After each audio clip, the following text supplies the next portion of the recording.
Gauravani Pracharine Nirvishesha Shunyavadi Paschatadeshatarine Jai Shri Krishna Chaitanya Prabhu Nityananda Shri Advaita Gadadhar Shivasadi Gaur Bhakta Vrinda Hare Krishna Krishna Krishna Hare Hare Hare Rama Rama Rama Hare Hare. Hare Krishna Prabhuji Dandavat Pranam. Hare Krishna. Thank you very much, everyone. Welcome to this session. So today, by the mercy of the Lord and His devotees, we are beginning 5th canto of Srimad Bhagavatam. So if you're in a position to read, please raise your hand. Then I will ask the devotees accordingly to read the section. Let's go with Shamashti Mataji. First 10 verses. I will share the screen, and then you can start reading it. Thank you, Prabhu. The activities of Maharaj Priyavrat. This chapter describes how King Priyavrat enjoyed royal opulence and majesty and then returned to full knowledge. King Priyavrat was detached from worldly opulence and then he became attached to his kingdom. Sorry, I beg your pardon. From text 1. Thank you, Prabhuji. King Parikshit inquired from Shukdev Goswami, O great sage, why did King Priyavrat, who was a great self-realized devotee of the Lord, remain in household life, which is the root cause of the bondage of karma, fruitive activities, and which defeats the mission of human life. Text 2. Devotees are certainly liberated persons. Therefore, O greatest of the Brahmanas, they cannot possibly be absorbed in family affairs. Elevated Mahatmas who have taken shelter of the lotus feet of the Supreme Personality of Godhead are fully satiated by the shade of those lotus feet. Their consciousness cannot possibly become attached to family members. Text 4. The king continued, O great Brahmana, this is my great doubt. How was it possible for a person like King Priyavrat, who was so attached to his wife, children, and home, to achieve the topmost infallible perfection in Krishna consciousness? Text 5. Sri Sukdev Goswami said, what you have said is correct. The glories of the Supreme Personality of Godhead, who is praised in eloquent transcendental verses by such exalted personalities as Brahma, are very pleasing to great devotees and liberated persons. One who is attached to the nectarian honey of the Lord's lotus feet and whose mind is always absorbed in his glories may sometimes be checked by some impediment, but he still never gives up the exalted position he has acquired. Text 6. Shukdev Goswami continued, my dear king, Prince Priyavrat was a great devotee because he sought the lotus feet of Narada, his spiritual master, thus achieved the highest perfection in transcendental knowledge. With advanced knowledge, he always engaged in discussing spiritual subjects and did not divert his attention to anything else. The prince's father then asked him to take charge of ruling the world. He tried to convince Priyavrat that this was his duty as indicated in the revealed scriptures. Prince Priyavrat, however, was continuously practicing bhakti yoga by constantly remembering the Supreme Personality of Godhead, thus engaging all his senses in the service of the Lord. Therefore, although the order of his father could not be rejected, the prince did not welcome it. Thus, he very consciously raised the question of whether he might be diverted from devotional service by accepting the responsibility of ruling over the world. Sri Sukdev Goswami continued, the first created being and most powerful demigod in this universe is Lord Brahma, who is always responsible for developing universal affairs.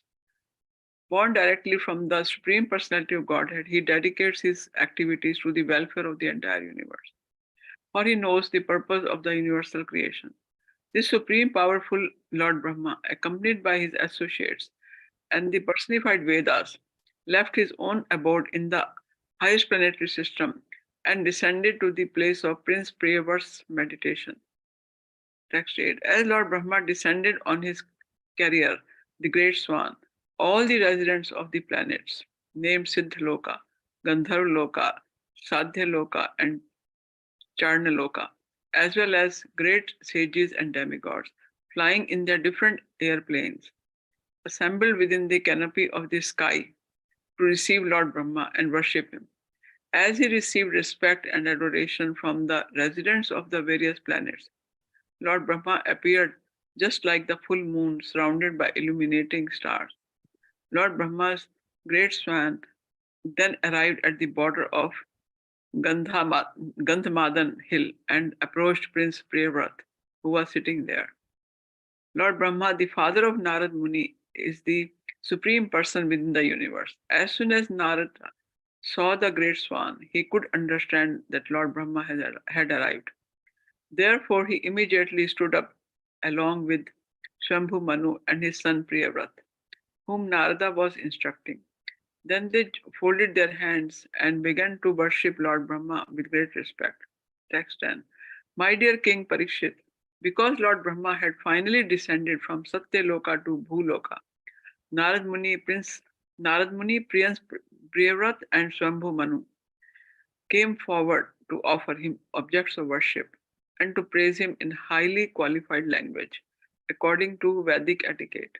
At that time, Lord Brahma, the original person of this universe, felt compassion for Priyavrat and looking upon him with a smiling face spoke to him as follows. Thank you, Mataji. Hare Krishna. Hare Krishna. Okay, so welcome everyone again. So in the last chapter of fourth canto, Shukadeva Goswami mentioned about Priyavrata. So we have seen the lineage of Uttanapada. Swayambhu Manu had 5 children, 3 daughters, 2 sons. 3 daughters were Devahuti, Akuti, Prasuti, and the 2 sons were Uttanapada and Priyavrata. So we had discussed the lineage of Uttanapada in the 4th canto of Srimad Bhagavatam. And in the 31st chapter of the 4th canto of Srimad Bhagavatam, Shukadeva Goswami mentions Priyavrata. So let me just bring that up. You can see that.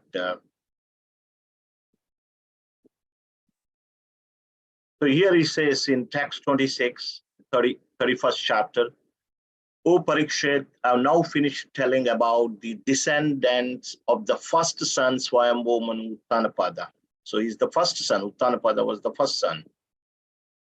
I shall now try to relate the activities of the descendants of Priyavrata, the second son of Swayambhu Manu. Please hear them attentively. So this is where the Priyavrata's name was mentioned. You can see here, although Maharaj Priyavrata received instruction from the great sage Narada, he still engaged in ruling the earth. After fully enjoying the material possessions, he divided his property among his sons. He then attained a position by which he could return home back to Godhead. This was mentioned in the 31st chapter. So obviously, Parikshit Maharaj had this question. Although, initially he was fully engaged in the devotional service through meditation as a brahmachari, as a celibate, and he had received full instructions, full training from Narada Muni. How is it possible that he could give up that celibate life and become an householder? And also, how could he go back to Godhead? These were the questions posed by Parikshit Maharaj. So it was natural, isn't it? So while Uttanapada and sons of Uttanapada and all the descendants in that lineage were ruling the Bhumandala, all that time, Priyavrata Maharaj was simply engaged in meditation. So he had no intention of becoming a householder and rule the kingdom. He never had an intention. So these were the questions asked by Parikshit Maharaj. So, and then Shukadeva Goswami was narrating the history, how he gave up his meditation and then took up the duty as a king, was mentioned here. So let me bring up a slide if possible. So Priyavrata Maharaj was engaged in meditation in a place called Gandhamadana Hills, a mountain. So he was engaged, and he was receiving instructions from Narada Muni. So this is the tradition. Whenever we do devotion, we don't work independently, but rather we work under a guidance of a senior devotee who is more exalted, who is more advanced than us. So here you can see this is Narada Muni, and this Priyavrata is here. So because there was no one to rule after Daksha went to perform austerities. The son of Prachetas was Daksha, and then he went to perform austerity, and there was no one to rule the kingdom. Swayambhu Manu came and he was requesting his son to give up the meditation, to give up the process of celibacy, and become a king, householder, and rule the kingdom. So Priyavrata Maharaj is like a father was requesting the son, and I'm not sure these days, if it is possible, if this happens. Very rarely happens. Yes, father is requesting to stop meditation and engage in devotion. Engage in ruling the kingdom. This doesn't happen very much. So Priyavrata neither rejected nor accepted. It just kept quiet. And at that time, Lord Brahma tried to, he descended from his planet, topmost planet, Satyaloka. And there were many other celestial beings who accompanied him, and they all received very well. And you can see that, of course, Narada and Swayambhu Manu, their father is Brahma, you see. Swayambhu Manu's father is also Brahma, Narada's father also Brahma. So these are actually brothers. Swayambhu Manu entered into Grihastha, household life, and Narada was a celibate monk. So when he was coming, they all stood up, and they offered respect. They received Lord Brahma in a nice way. And then Lord Brahma at that time felt compassion for Priyavrata, looking upon him with a smiling face, spoke to him as follows. So let's go and read the next section from 11 to 19. So Padma Mataji, can you read from text 11 till 19? Hare Krishna. Yes, Prabhuji.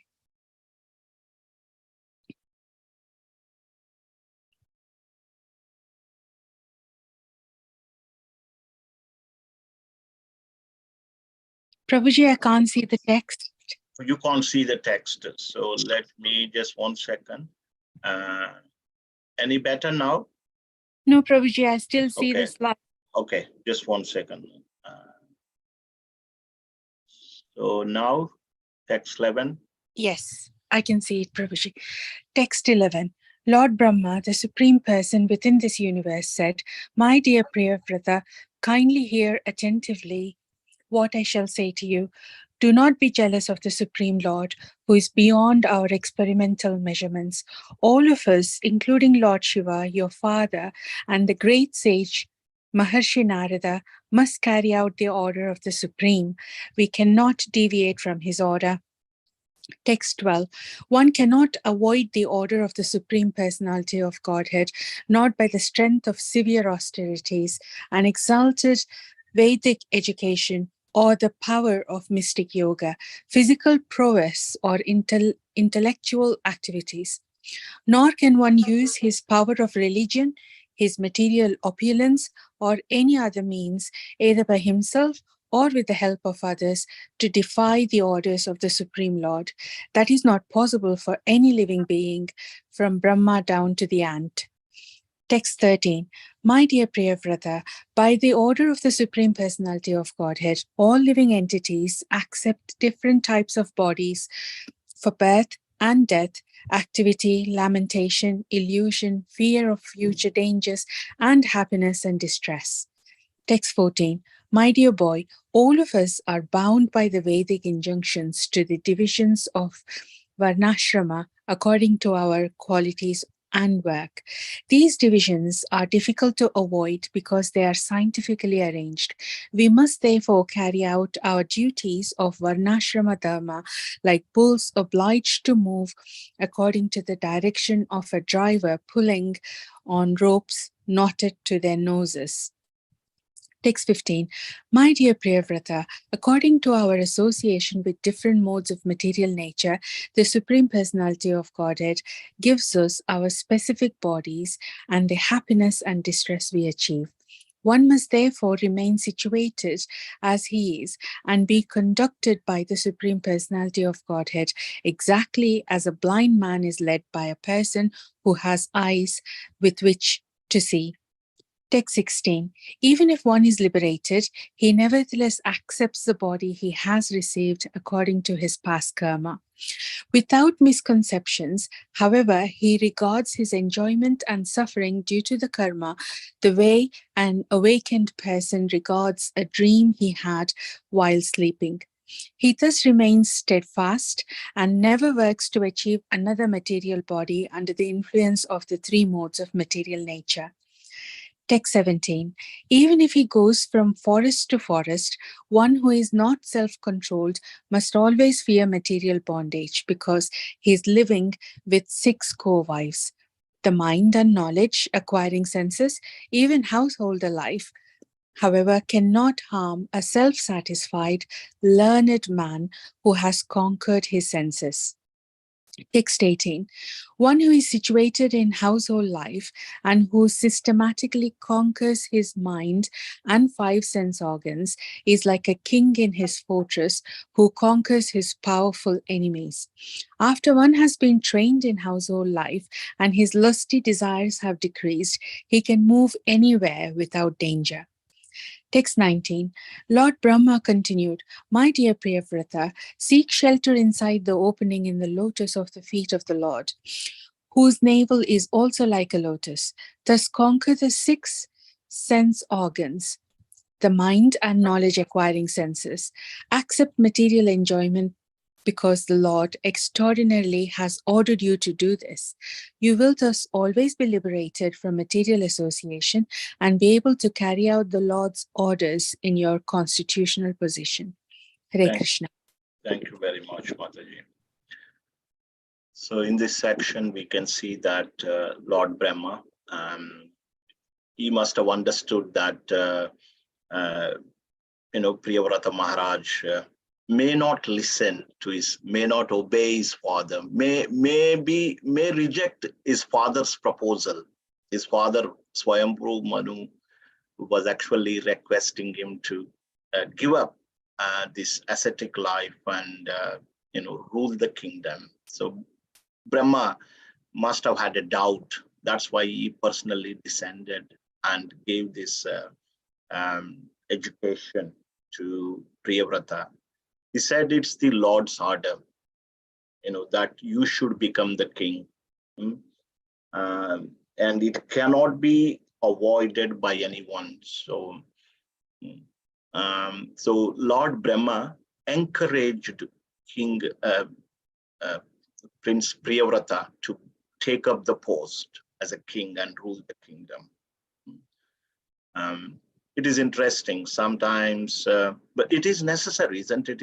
If we don't have a good king, then it is a big problem for us. So here you can see that he had to, he was requested to give up his meditation and his celibacy to take up this, duty as a king, because it is also an important service to the Lord.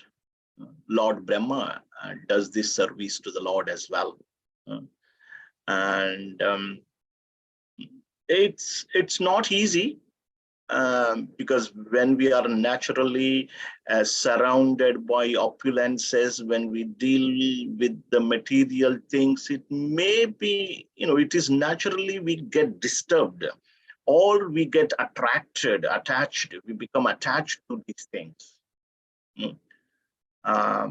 But Lord Brahma says, don't worry, you take shelter, you take up this family life, rule the kingdom, and take shelter at the lotus feet of the Lord, then nothing will touch you.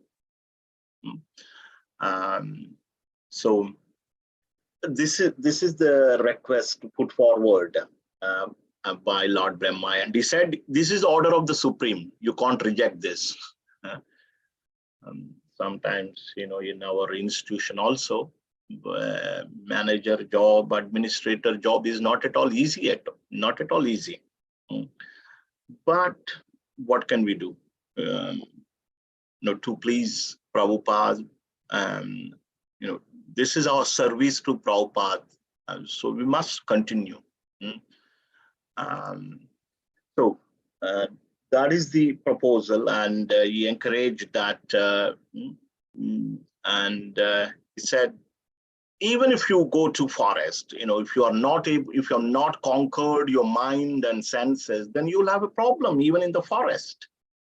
And however, if you control your senses, conquers the mind and other senses, you can, even if you're living in the house, you're like a sage.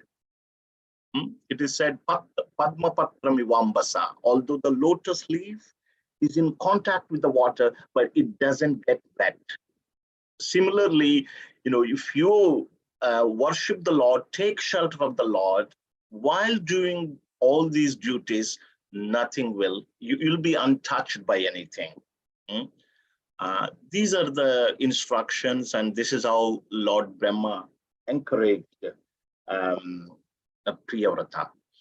So we'll do the next section from text 20 to 35. This is a bit lengthy one. Let's see who would like to read this section.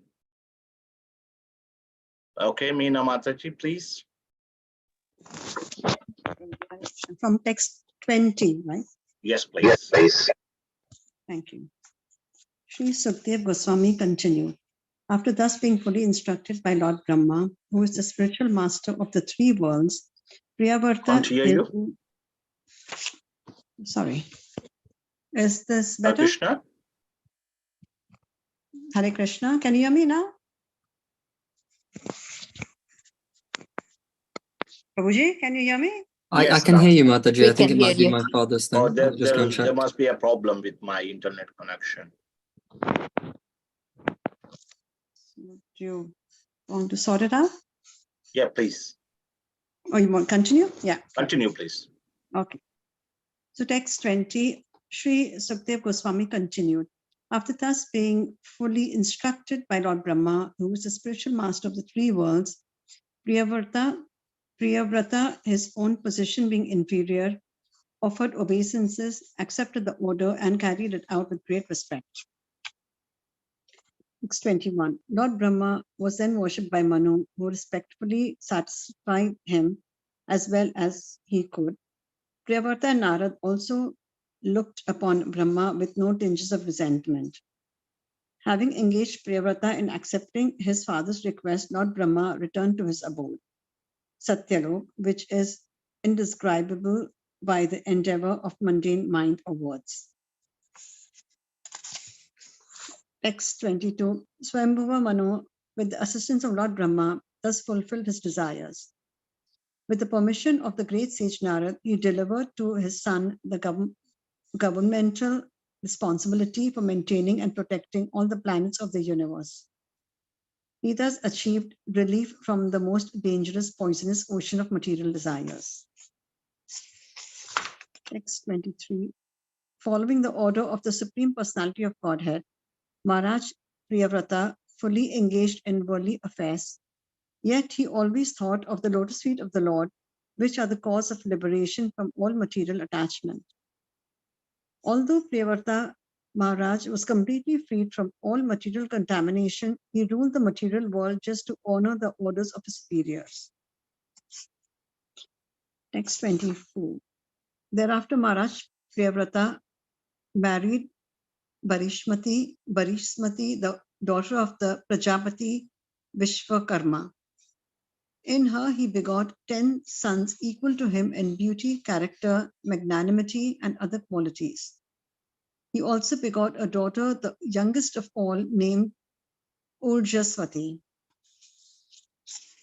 Text 25. The 10 sons of Maharaj Priyavrata were named Agnidhara, Agnidhra, Itmadshiva, Yajnabahu, Mahavira, Hiranyareta, Gritas, Prashtha, Savana, Medhatithi, Vittihotra, and Kavi. These are also names of Agni, the fire god. Text 26. 3 among these 10, namely Kavi, Mahavira, and Savana, lived in complete celibacy. Thus trained in brahmachari life from the beginning of childhood, they were very conversant with the highest perfection known as the Paramhamsa Ashram. Text 27.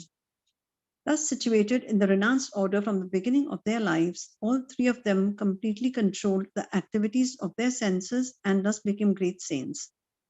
They concentrated their minds always upon the lotus feet of the Supreme Personality of Godhead, who is the resting place of the totality of living entities and who is therefore celebrated as Vasudev. Lord Vasudev is the only shelter of those who are actually afraid of material existence. By constantly thinking of his lotus feet, these 3 sons of Maharaj Priyavrata became advanced in pure devotional service. By the prowess of their devotional service, they could directly perceive the Supreme Personality of Godhead, who is situated in everyone's heart as a super soul, and realize that there was qualitatively no difference between themselves and him. Text 28. In his other wife, Maharaj Priyavrata begot 3 sons named Uttama, Tamasa, and Raivata. All of them later took charge of Manvantara millenniums. Text 29. After Kavi, Mahavira, and Savana were completely trained in the Paramhamsa stage of life, Maharaj Priyavrata ruled the universe for 11 arbudas of years. Whenever he was determined to fix his arrow upon his bowstring with his 2 powerful arms, all opponents of the regulative principles of religion, of religious life, would flee from his presence in fear of the unparalleled prowess he displayed in ruling the universe. He greatly loved his wife Barishmati, and with the increase of days, the exchange of nuptial love was also increased by her feminine behavior as she dressed herself, walked, got up and smiled, laughed, and glanced about. Queen Barishmati increased his energy. Thus, although he was a great soul, he appeared lost in the feminine conduct of his wife. He behaved with her just like an ordinary man, but actually he was a great soul.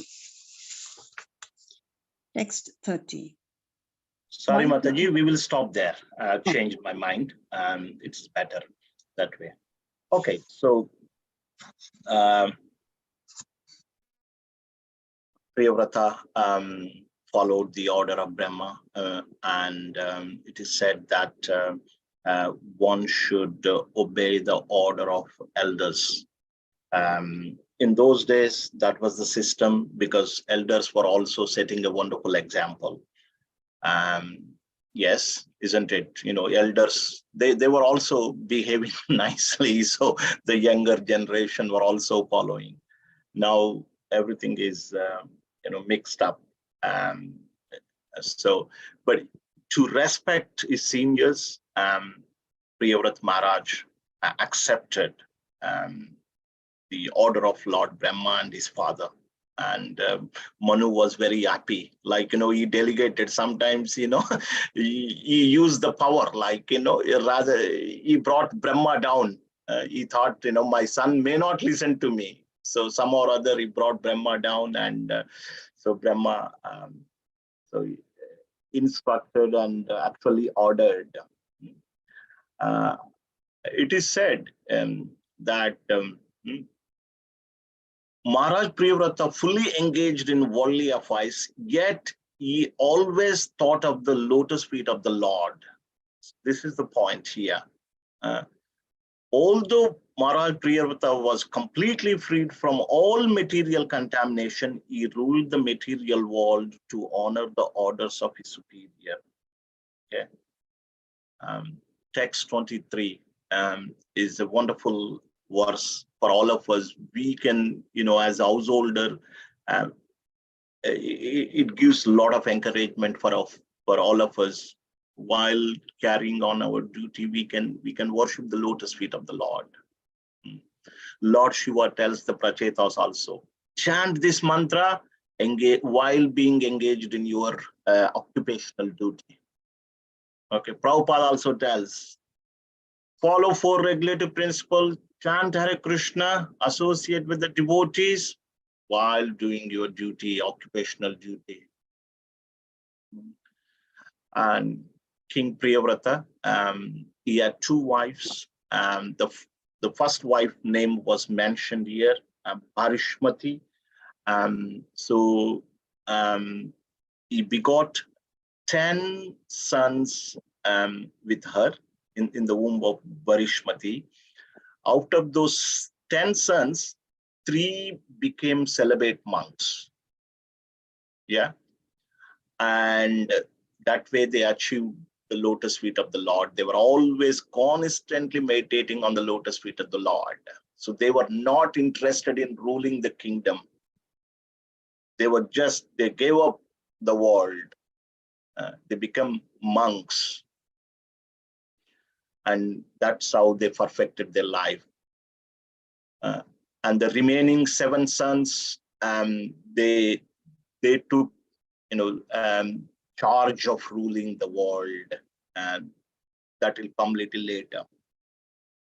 In the womb of another wife, Maharaj Priyavrata begot 3 sons. Their names were also mentioned, Uttama, Tamasa, Raivata. These 3 sons became Manus. Uttama was the 3rd Manu, Tamasa was the 4th Manu, Raivata was the 5th Manu. They became Manus basically. First Manu was Swayambhu Manu. Second one was Rara Shriva, something like that. So Uttama 3rd, Tamasa 4th, Raivata 5th Manu. And how many years did he rule? It is mentioned here, 11 Arubdas. Prabhupada writes that is 1100 million years. That's how long he ruled the kingdom.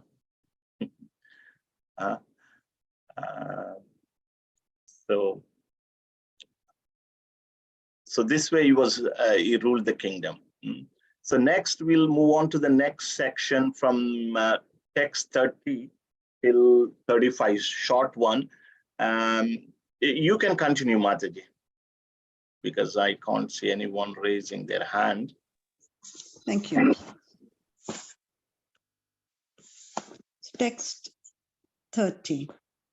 While so excellently ruling the universe, King Priyavrata once became dissatisfied with the circumambulation of the most powerful sun god. Encircling Sumeru hill on his chariot, the sun god illuminates all the surrounding planetary systems. However, when the sun is on the northern side of the hill, the south sees less light, and when the sun is in the south, the north receives less. King Priyavrata disliked the situation, and therefore he decided to make sunlight in the part of the universe where there was night. He followed the orbit of the sun god on a brilliant chariot and thus fulfilled his desire. He could perform such wonderful activities because of the power he had achieved by worshipping the Supreme Personality of Godhead. Text 31. When Priyavrata drove his chariot behind the sun, the rims of his chariot wheels created impressions that later became 7 oceans, dividing the planetary system known as Bhumandala into 7 islands. Wow. Text 32. The names of the islands are Jambu, Plaksha, Shalmali, Kusha, Kranuya, Kraunsha, Shaka, Pushkara. Each island is as twice as the one preceding it, and each is surrounded by a liquid substance beyond which is the next island. Text 33. The 7 oceans respectively contain salt water, sugarcane juice, liquor, clarified butter, milk, emulsified yogurt, and sweet drinking water. All the islands are completely surrounded by these oceans, and each ocean is equal in breadth to the island it surrounds. Maharaj Priyavrata, the husband of Queen Barhishmati, gave sovereignty over these islands to his respective sons named Agnidhara, Idmadjiva, Yajnabahu, Hiranyareta, Gritaprishtha, Medatithi, and Vitihotra. Thus, they all became kings by the order of their father. Text 34. King Priyavrata then gave his daughter Urjaswati in marriage to Shukracharya, who begot in her a daughter named Devayani. Text 35. My dear king, a devotee who has taken shelter from the dust from the lotus feet of the Lord can transcend the influence of the 6 material whips, namely hunger, thirst, lamentation, illusion, old health, and death, and he can conquer the mind and 5 senses.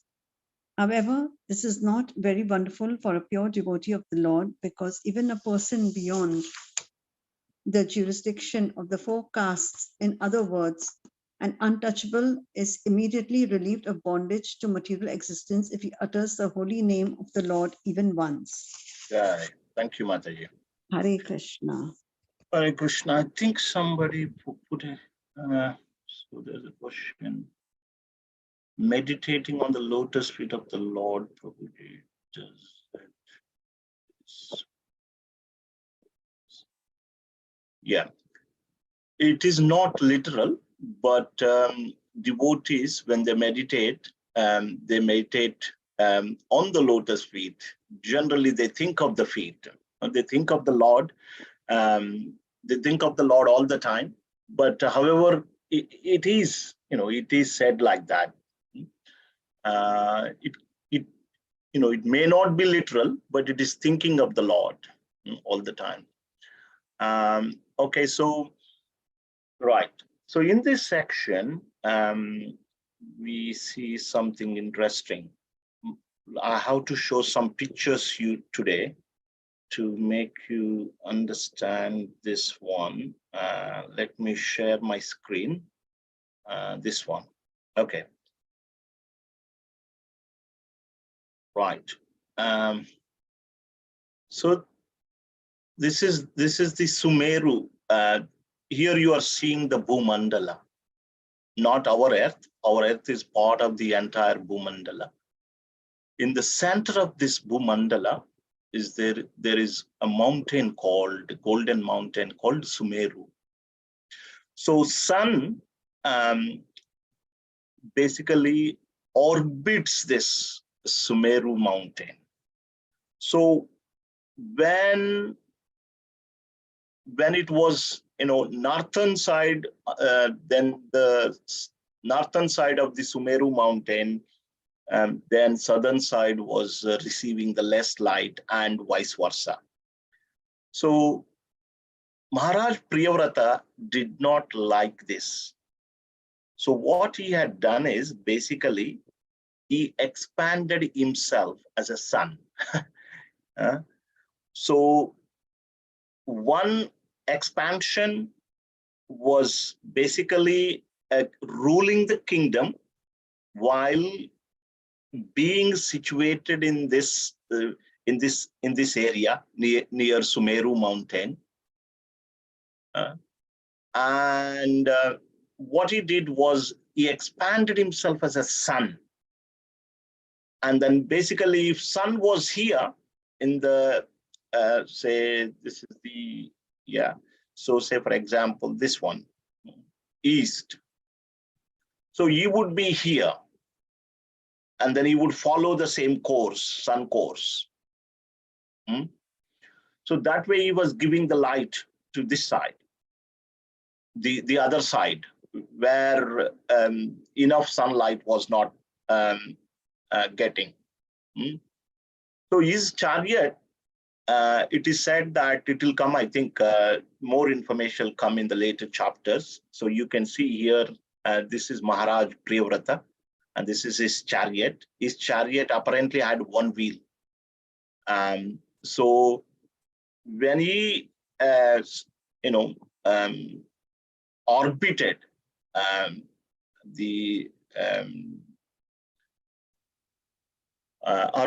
the Sumeru mountain, he made a ditch with this one, with the wheel. So it is said that he had 7 wheels.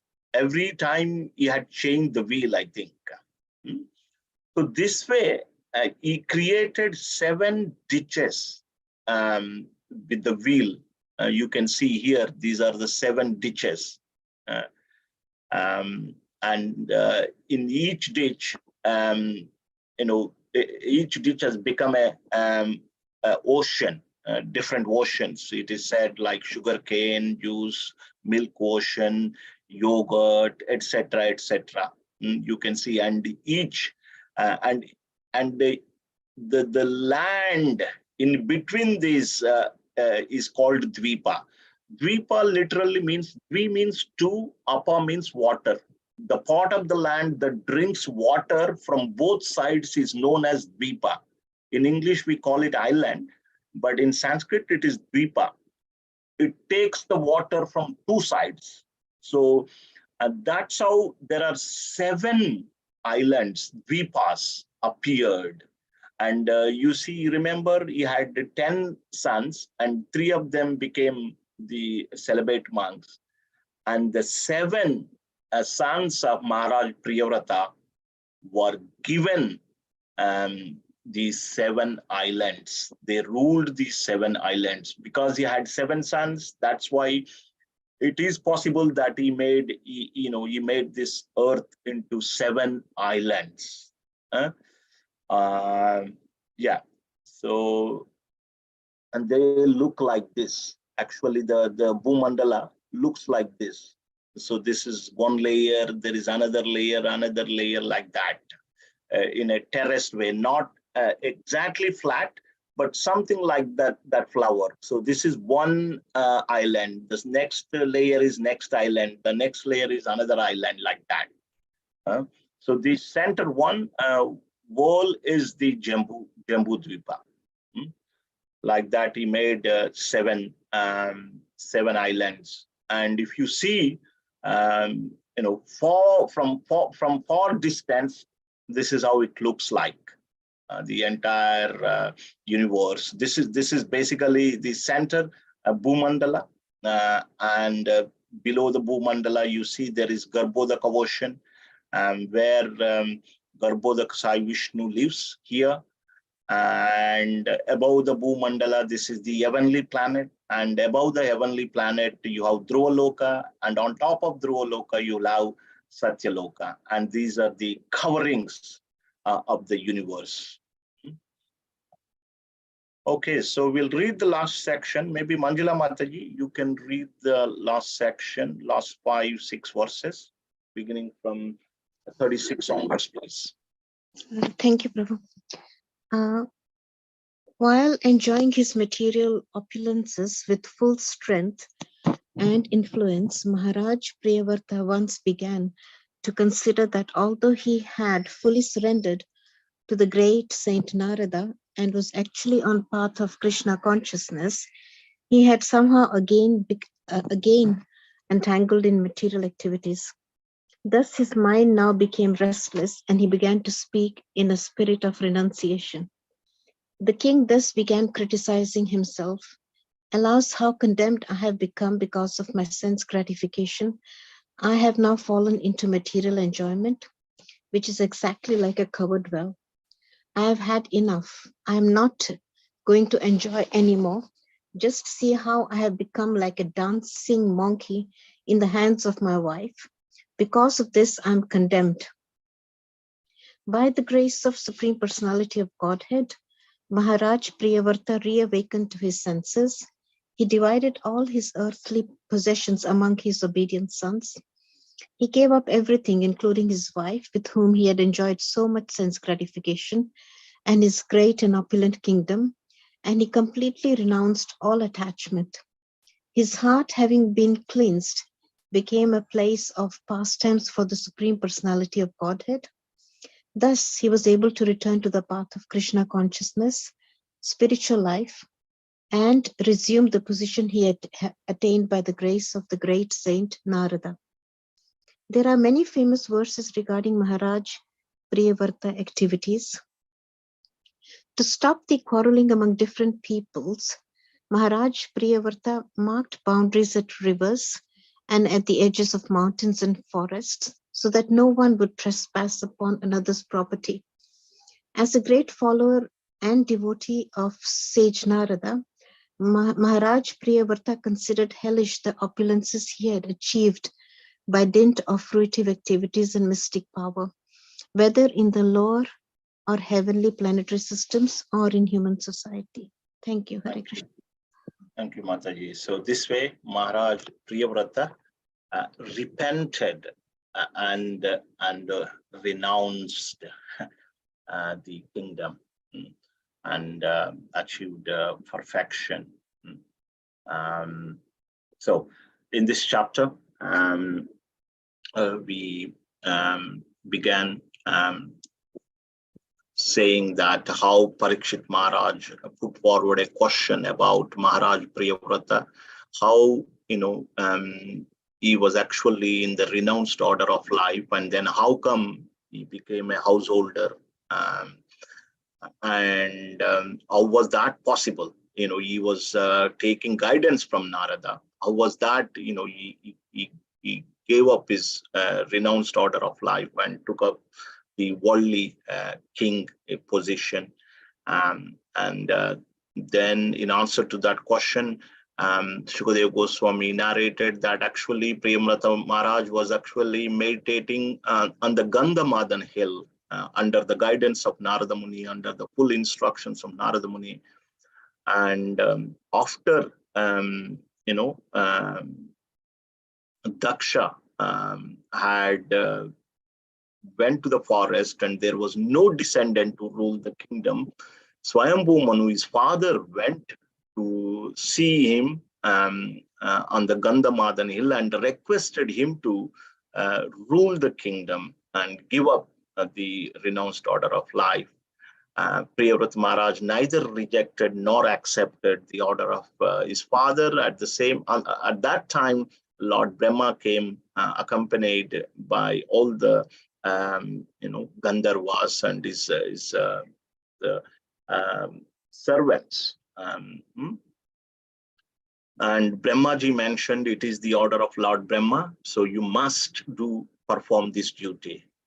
Even though you perform this duty, but if you worship the Lord, you'll be untouched by the effect of material things. And that's how we encouraged Priyavata Maharaj. And on the order of Lord Brahma, then he came and he married. He begot children. He ruled for 1100 million years. He had first in the womb of first wife, he had 10 children. Out of those 10, 3 became celibate monks, and the 7 became the kings of the 7 islands of the entire Bhumandala. And in the second wife, he begot 3 sons, Tamasa, Uttama, and Raivata. They became the Manus, 3rd, 4th, and 5th Manus. And Maharaj Priyavrata, initially the Bhumandala was just one unit. And however, Maharaj Priyavrata, with his chariot, riding on chariot, made 7 ditches, and that's how made 7 oceans and 7 islands. And at the end, Maharaj Priyavrata, and he repented. Oh, how come I'm enjoying this material life? And then he renounced and went back to Godhead. So that's how this chapter ends. We will stop here. And Krishna willing, we shall continue next week. So I have to rush to some place now. My apologies. I have to stop here. Thank you. I'm getting a call. Hare Krishna. Thank you, Prabhuji.